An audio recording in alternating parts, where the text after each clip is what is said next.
पिछले वीडियो में हमने ऋग्वैदिक कालीन देवताओं की उपासना, बहुदेवतावाद, प्राकृतिक शक्तियां, विभिन्न प्रकार के देवता जो स्वर्ग, पृथ्वी पर और आकाश में निवास करते हैं, इनके बारे में जानना। देखिए, जो ऋग्वेद काल का जो धर्म है उसमें उत्तरोत्तर बुराइयां घर कर गई, घुस गई। उत्तर वैदिक काल में जो यज्ञ, हवन, देवी देवताओं को प्रसन्न करने के लिए किए जाते थे, उनकी संख्या में बेतहाशा बढ़ोतरी हुई। और आप देखिए कि वेदों की भाषा संस्कृत है, और संस्कृत जो है उच्च वर्गों की, जो ब्राह्मण हैं, जो धार्मिक ग्रंथों का अध्ययन करते थे, ये उन तक ज्यादा सीमित थी। और उत्तर वैदिक काल में ये भी देखने को आया कि जो शूद्र वर्ण है, जो चतुर्वर्ण व्यवस्था की स्थापना की आर्यों ने, ब्राह्मण, क्षत्रिय, वैश्य और शूद्र, उसमें शूद्रों को धर्म ग्रंथों का अध्ययन की अनुमति नहीं दी गई।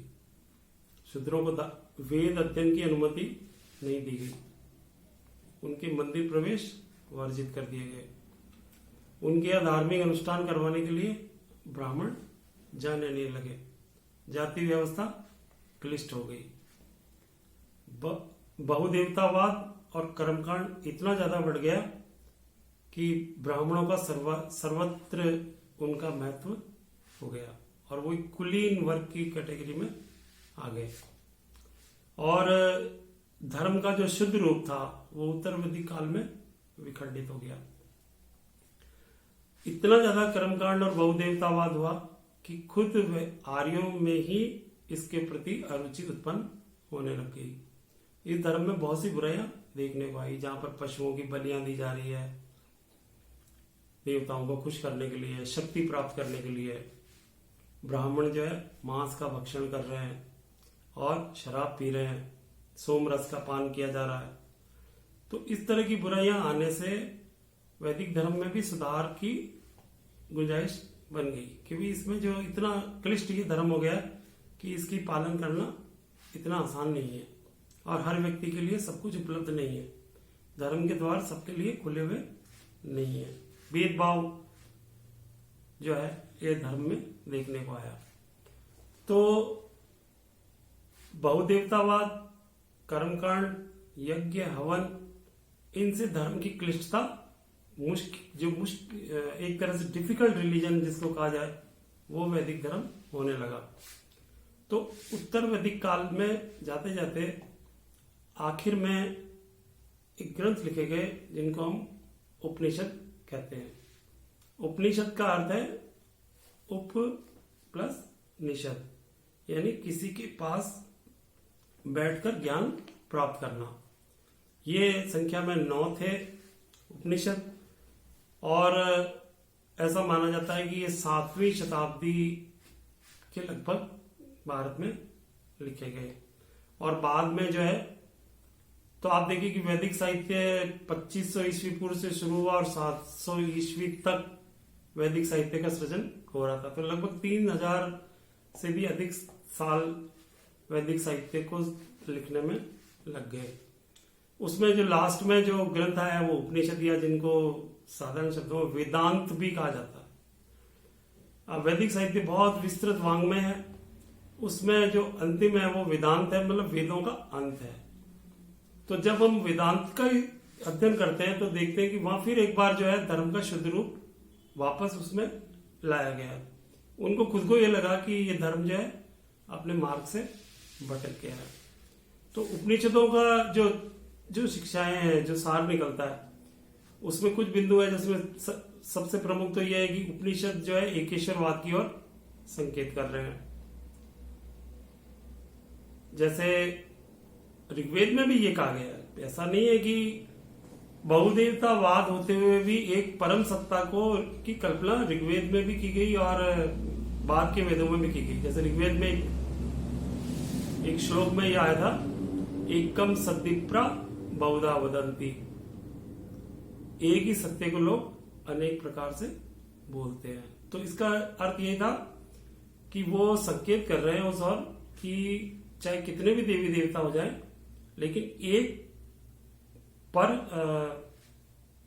ब्रह्म ऐसा भी है जो इन सबको नियंत्रित करता है और वो निराकार है।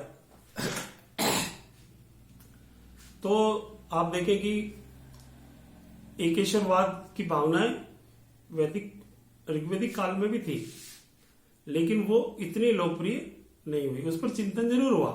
उन्होंने ये सोचा कि इतने सारे देवता होने के बाद भी सृष्टि का नियंता कोई एक ही है, वो सर्वशक्तिमान है, वो इन देवताओं से भी परे है। देवता सगुण हो सकते हैं, लेकिन वो निर्गुण है, पर ब्रह्म है, उसको ब्रह्म की संज्ञा दी गई। तो एकम सत्यपुरा बहुधा वदंती से आगे चलकर उपनिषदों में फिर यही बात आई कि उन्होंने आत्मा, परमात्मा, कर्म, पुनर्जन्म और मोक्ष, केवल इन पर ही विचार किया। यहां पर चिंतन उपनिषदों का सबसे अधिक हुआ और ये माना गया कि आत्मा जो है वो बंधन में, कर्म बंधन में बंधी हुई है और इसीलिए उसको बार बार पुनर्जन्म मनुष्य के शरीर के रूप में लेना पड़ रहा है। और तो ब्रह्म क्या है? ब्रह्म परम शक्तिमान है, आत्मा उसका अंश है और परमात्मा में उसको विलीन होना ही मोक्ष है। और पुनर्जन्म की अवधारणा पूरे वैदिक काल में रही। ऐसा नहीं कि उपनिषदों में ही पुनर्जन्म आया, पुनर्जन्म की धारणा पूरे वैदिक काल में ही रही है, वैदिक धर्म की विशेषता रही है।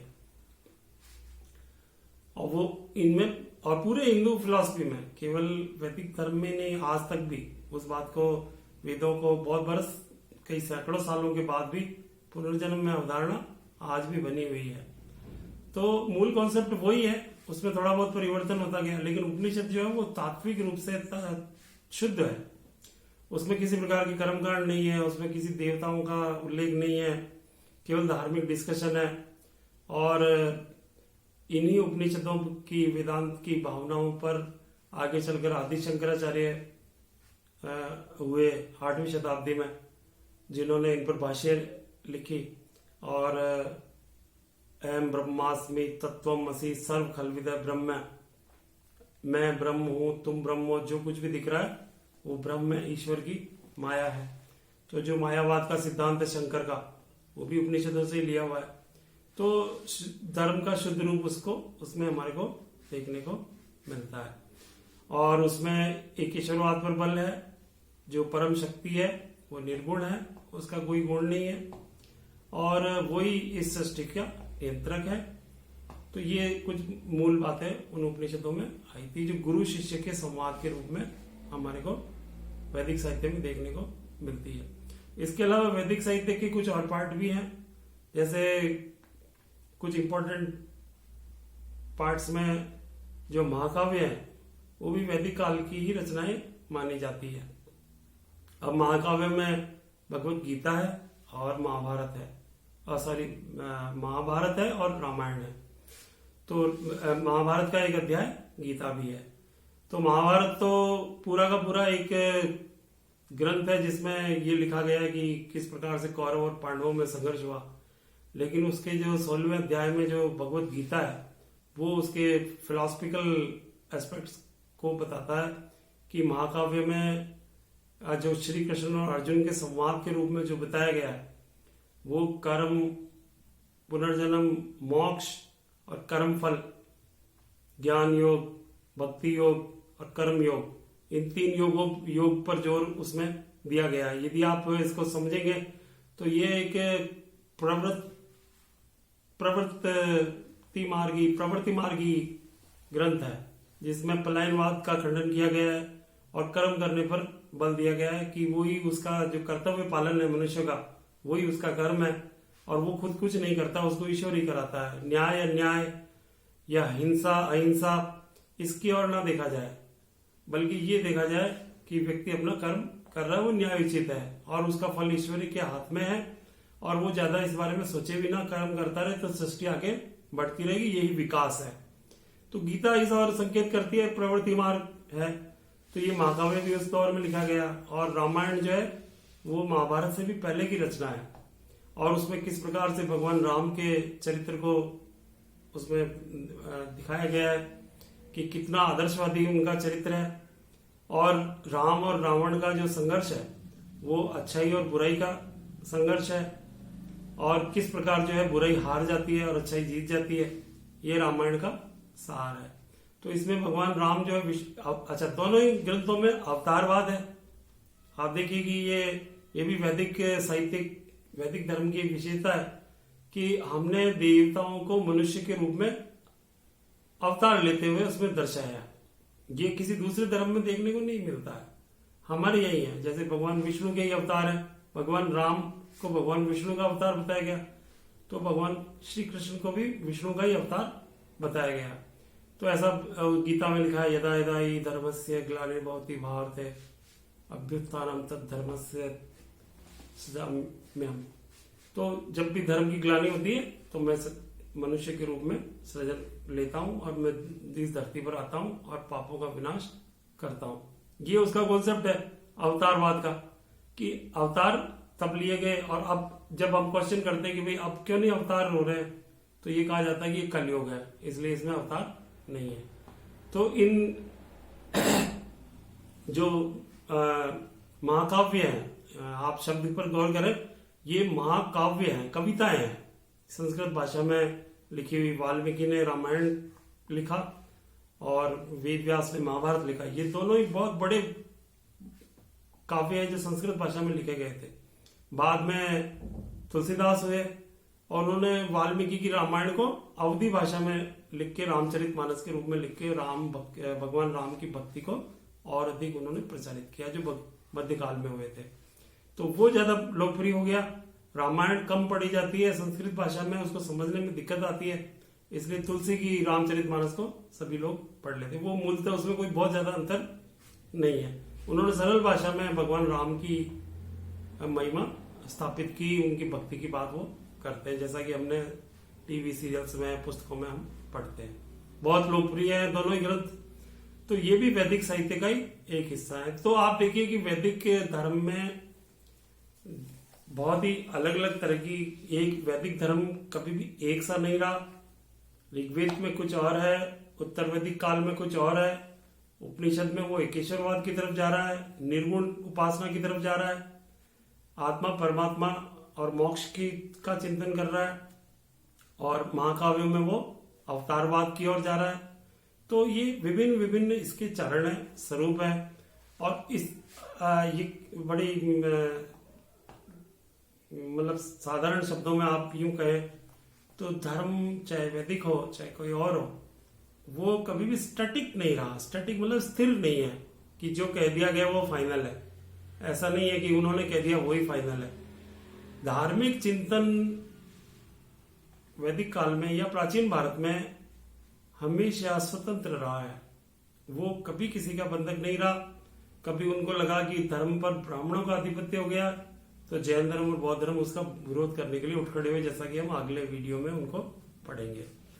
तो आप देखें कि धार्मिक स्वतंत्रता, अभिव्यक्ति की स्वतंत्रता वैदिक काल में और प्राचीन काल में एक प्रमुख विशेषता रही है। और यही कारण है कि धर्म में निरंतर उसमें परिवर्तन और एक अलग अलग तरह के दौर देखने को मिलते हैं, और धर्म के स्वरूप भी बदल गए हैं। तो जो कुछ भी बताया गया प्राचीन काल में या वैदिक काल में, वो भी खुद आर्य भी उस पर वो परमानेंट रूप से स्थायी नहीं हो सके। कि जो हम कह रहे हैं कि यही आप देखिए, देवता परिवर्तित होते चले गए। कभी किसी देवता की उपासना बहुत ज्यादा हो रही, कभी किसी देवता की हो रही, किसी देवता को विस्मृत कर दिया गया, कोई नई देवता। जैसे कल अपन बात कर रहे थे पिछले वीडियो में कि सिंधु सभ्यता में भगवान शिव सबसे बड़े देवता शायद रहे, लेकिन वैदिक काल में उनका उल्लेख नहीं मिलता, उनकी जगह रुद्र आ गए।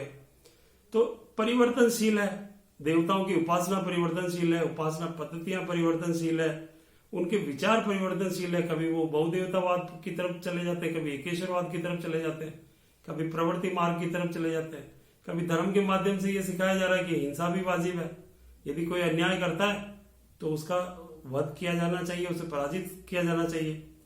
तो सभी तरह की बातें इसमें देखने को मिलती है। बहुत ही विस्तृत वाङ्मय है, सारी की सारी बातें डिटेल रूप से वीडियो पर बताकर उसको अपलोड नहीं किया जा सकता है।